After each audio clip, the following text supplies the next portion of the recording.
Hello friends. आज हम लेके आए हैं क्लास सेवन्थ एनसीईआरटी ज्योग्राफी का chapter 6 natural vegetation and wild life. Natural vegetation and wild life. अब हम इसमें नेचुरल वेजिटेशन के बारे में हमने पहले भी बात किया है, लेकिन यहाँ पे क्या है, अब यहाँ पे थोड़ा स्पेसिफिक हो जाएंगे हम। स्पेसिफिक कैसे हो जाएंगे कि कौन सा फॉरेस्ट लैंड है, कौन सा ग्रास लैंड है, कौन सा आपका स्ट्रक्चर मतलब ड्राई रीजन्स है। ठीक। अभी क्या होता है, धीमे धीमे ही चीज़ें बढ़ रहे हैं ना, तो आपको चीज़ें याद होंगी। उसको पुराना वाला भूलिए मत। अगर डाउट हो तो पुराना वापस जाके वीडियो देख लीजिए, उसको पढ़ लीजिए, तो आपको चीज़ें वापस से रिमाइंड हो जाएंगी। क्योंकि ये आपको शॉर्ट फॉर्म में ही एनसीईआरटी का हम प्रोवाइड कराते रहे हैं। उसमें पढ़ेंगे तो आपको टाइम काफ़ी लगेगा। ये आपको 20 मिनट 25 मिनट आधे घंटे में आपका एक चैप्टर तो ख़त्म हो ही जाता है।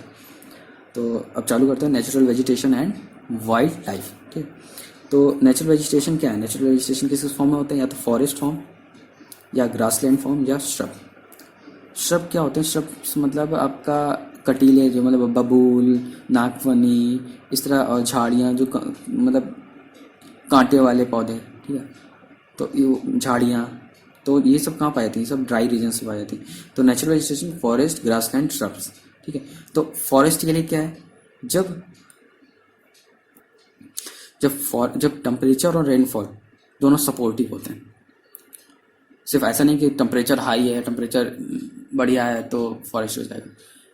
ये वैसे ही है। अगर इसके लिए टेम्परेचर और रेनफॉल दोनों अच्छा होना चाहिए। ठीक है।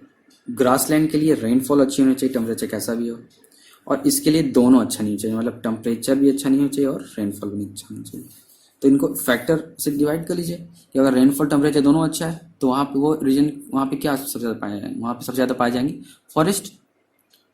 ठीक है। जो अपना जैसे इंडिया में आपका प्लेन रीजन से या पहाड़ी रीजन से, वहाँ सबसे ज़्यादा पानी पानी पानी होता रहता है। टेम्परेचर भी मतलब मॉडरेट टेम्परेचर है, तो दोनों अच्छा है तो वहाँ पे फॉरेस्ट होगा। सिर्फ पानी पानी खूब हो रहा है, ठीक है, टेम्परेचर उतना ज़्यादा अच्छा है नहीं, या तो बहुत तेज़ ठंडा है, मतलब या बहुत गर्म है, तो ठीक है, तो वहाँ पे क्या होगा? वहाँ पे ग्रासलैंड आ जाएगा। और जहाँ पे दोनों ही कंडीशन अच्छी नहीं, तो वहाँ पे क्या होगा? ड्राई रीजन्स होंगे। तो ड्राई रीजन होंगे तो वहाँ पे पेड़ पौधे कैसे होंगे? Thorny shrubs and scrubs. ठीक है। अब हम आते हैं पॉइंट पे धीमे धीमे। जैसे सबसे आते हैं फॉरेस्ट। तो फॉरेस्ट पे आते हैं, तो फॉरेस्ट पे आते हैं तो फॉरेस्ट में सेम वैसे ही ट्रॉपिकल, एवरग्रीन, डिसीडियस, इस तरह के जिस तरह हमने रीजन पढ़े थे वो सब आपके फॉरेस्ट में भी आते हैं। तो सबसे पहले पढ़ते हैं ट्रॉपिकल रेन फॉरेस्ट या ट्रॉपिकल एवरग्रीन फॉरेस्ट।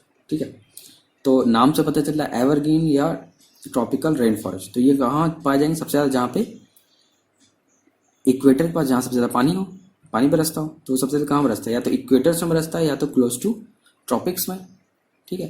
तो evergreen forest are always found at equator और at close to the tropics.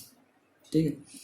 अब यहाँ पे, अब इसमें कुछ कुछ यहाँ पे कौन कौन से पौधे पाए जाते हैं? तो एवरग्रीन या रेन फॉरेस्ट है तो यहाँ पे हार्डवुड पाए जाते हैं। जैसे हार्डवुड कौन कौन से? Rosewood, ebony, mahogany, they are the hardwood. ठीक है। तो ट्रॉपिकल एवरग्रीन फॉरेस्ट में हमें हार्डवुड मिलता है। एनाकोंडा यहीं पाया जाता है क्योंकि यहाँ पे हमेशा पानी बरसता रहता है, एकदम ग्रीन रहता है हमेशा, नीचे धूप की एक किरण भी नहीं पहुंचती है। तो tropical evergreen forest are best suitable to live for to live anaconda. ठीक है। ब्राज़ील का evergreen forest is like lung of earth.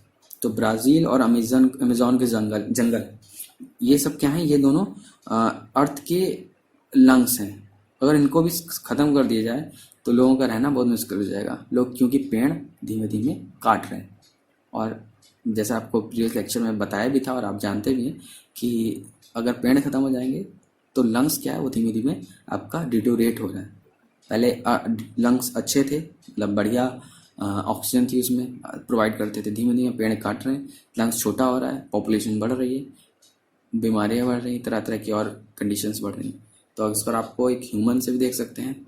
तो ये एक सिगरेट पीने वाले आदमी की तरह जिसका लंग्स धीमे धीमे खराब होता जाता है। तो ये वैसे ही है। तो पेड़ों को बचाना चाहिए। तो ब्राज़ील और अमेज़न के जंगल क्या है, लंग्स ऑफ अर्थ की तरह है।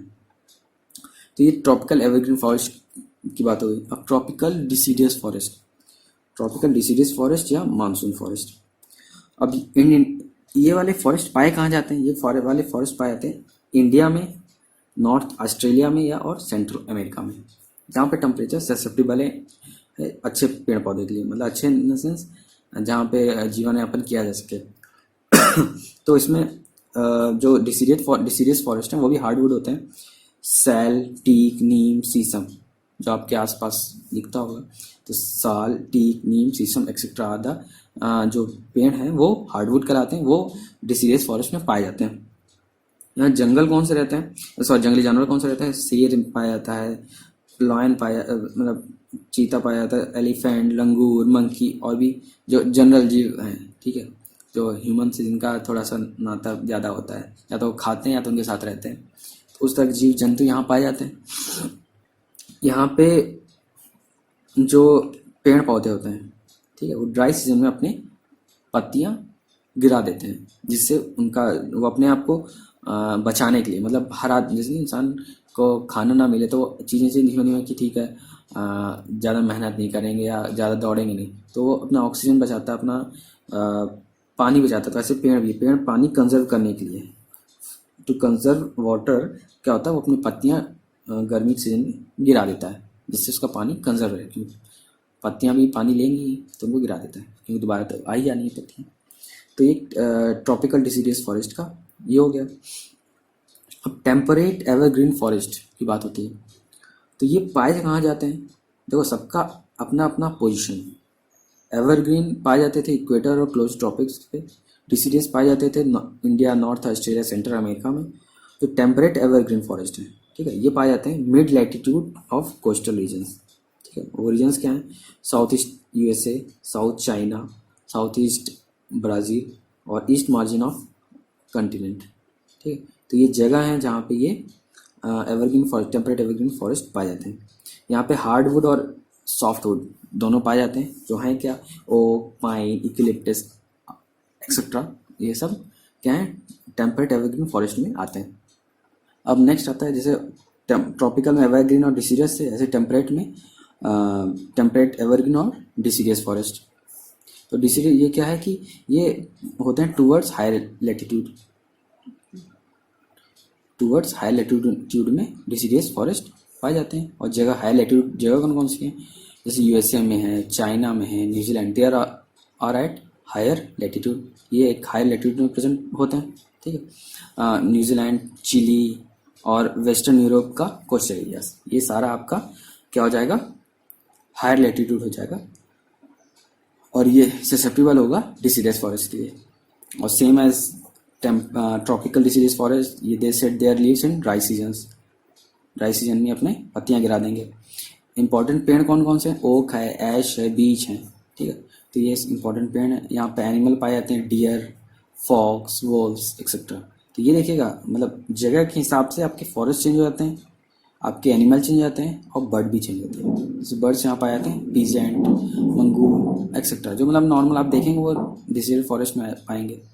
तो ये आपको पता होना चाहिए कि डिसीडियस फॉरेस्ट में कैसे पेड़ पौधे पाए जाते हैं, क्यों पाए जाते हैं, क्योंकि कंडीशन ऐसी होती है। अब आते हैं मेडिटेरियन वेजिटेशन, अब नाम से पता चल रहा है कि मेडिटेरेनियन वेजिटेशन। तो ये पाया कहाँ जाएगा, मेडिटेरेनियन एरिया में।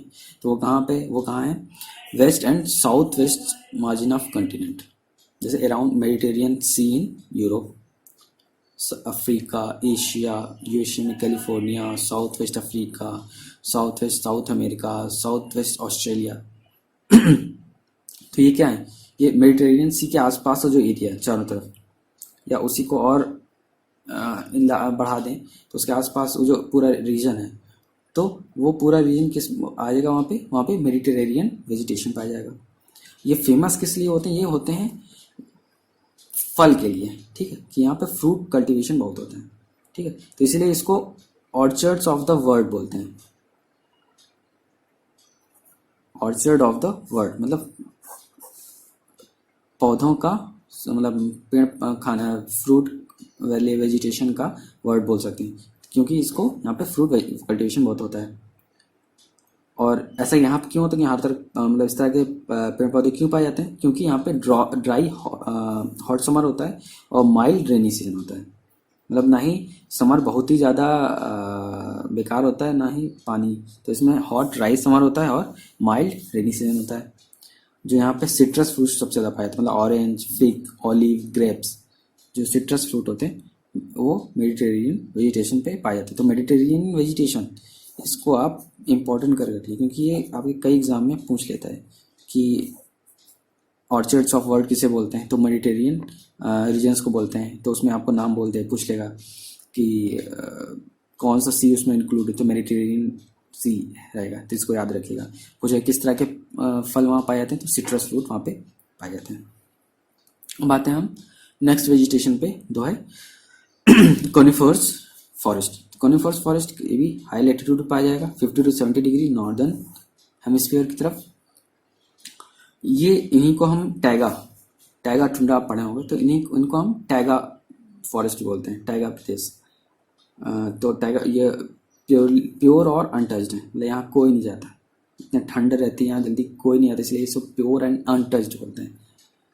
ठीक है, यहाँ पे ट्रीज जो होते हैं वो टॉल, सॉफ्टवुड एंड एवरग्रीन, मतलब बड़े ऊंचे होते हैं, सॉफ्टवुड पाए जाते हैं और जो हमेशा हरे रहते हैं। जब वहाँ मौसम ही हमेशा ठंडा रहना है तो वहाँ पे पत्तियाँ क्यों गिराएंगे, वो हमेशा एवरग्रीन जैसे रहते हैं।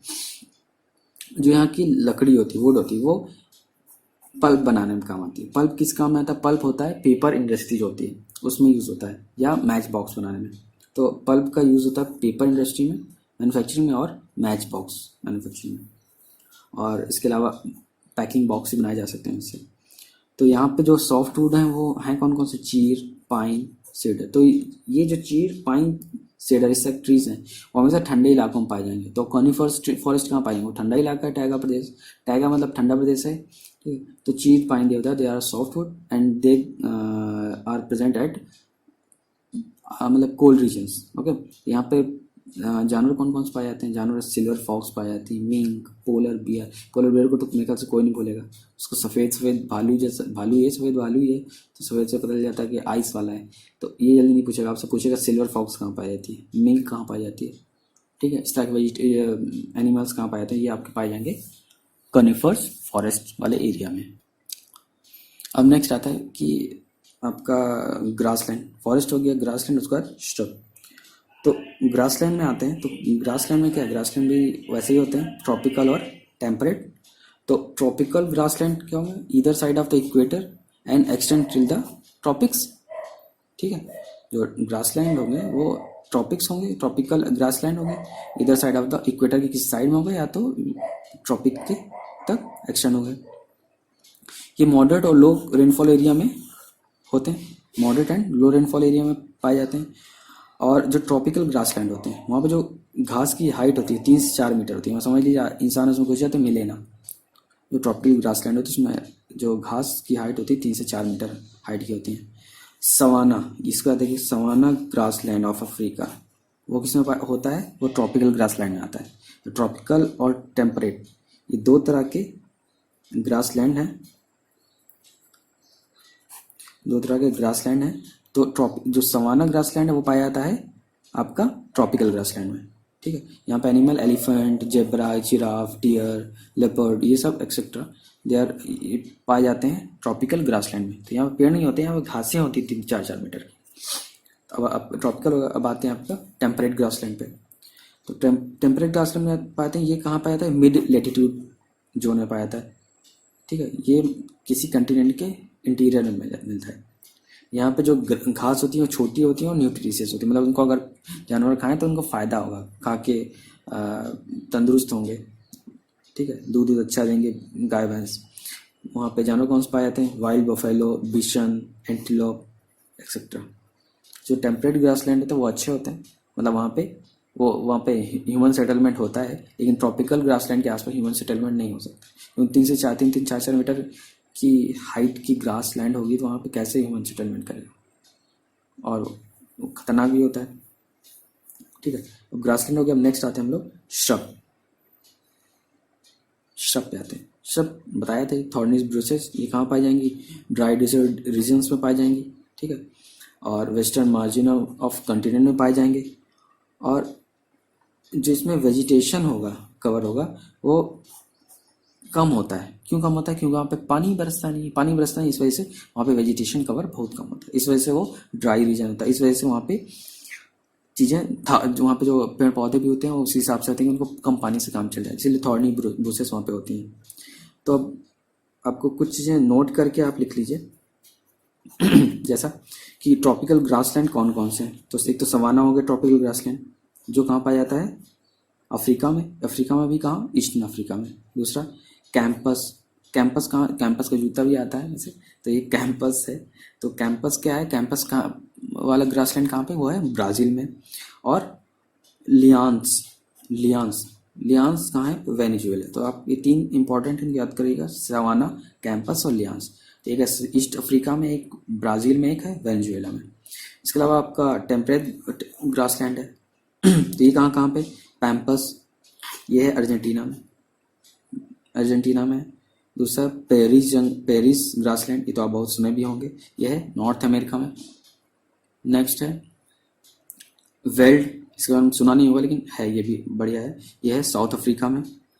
स्टेपिक ग्रासलैंड, ये सेंट्रल एशिया में है। और डाउन, वो है ऑस्ट्रेलिया में। तो ये एटलीस्ट टेम्परेट और ट्रॉपिकल जितने मैंने इंग्लिश के, इनको आप जरूर याद रखिएगा। Pampas, prairie, weld, steppe, down. तो पैम्पस है अर्जेंटीना, प्रेरी है नॉर्थ अमेरिका, वेल्ड है साउथ अफ्रीका, स्टेपी है सेंट्रल एशिया, और डाउन है ऑस्ट्रेलिया में। तो जैसा भी आपको बताया टैगा प्रदेश था, वैसे ही टुंड्रा रीजन होता है। टुंड्रा रीजन क्या होता है? इसको पोलर रीजन्स बोलते हैं। पोलर रीजन्स बोलते हैं, ठीक है। क्यों पोलर रीजन्स? क्यों? ठंडे इलाकों में होता है, वही एकदम पोल्स के पास में। यहाँ पे वेजिटेशन क्या होते हैं? यहाँ मॉसेस, लीचन, श्रब, यही सब पाए जाते हैं, ठीक है। ये है एशिया और नॉर्थ अमेरिका के कुछ कुछ रीजन्स में पाए जाते हैं टुंड्रा रीजन्स। यहाँ पे जो एनिमल होते हैं वो seal, whales, musk oxen, Arctic owl, polar bear, snow fox etcetera. तो टुंड्रा प्रदेश या टुंड्रा रीजन्स में ये एनिमल्स पाए जाते हैं। वेजिटेशन में मॉसेस, लीचेंस, श्रब्स ये पाई जाती हैं। एशिया और नॉर्थ अमेरिका में पाए जाते हैं, और ये एक पोलर रीजन होता है। तो इस तरह आपकी क्लास 7 का चैप्टर 6 हो गया आपका वेजिटेशन पे। सो अगर आपको कोई इसमें डाउट हो, कोई किसी तरह का आपको प्रॉब्लम आ रही हो, कुछ आपको लग रहा हो कि गलत बताया, का डिटेल कम है, तो आप उसको भी कमेंट कर सकते हैं, उसको हम आपको और डिटेल्स दे सकते हैं। इसके अलावा हमारा टेलीग्राम चैनल है क्वेश्चन आर करके, तो उस पर भी हम काफ़ी चीज़ें करंट अफेयर से रिलेटेड चीज़ें डालते रहते हैं, और भी कुछ कुछ न्यूज़पेपर और कुछ कुछ और कंटेंट डालते रहते हैं। तो आप उस पर भी आप कमेंट कर सकते हैं। इसमें कमेंट करके बोल दीजिए जो आपको कंटेंट चाहिए, तो हम आपको वहाँ पे प्रोवाइड कर देंगे।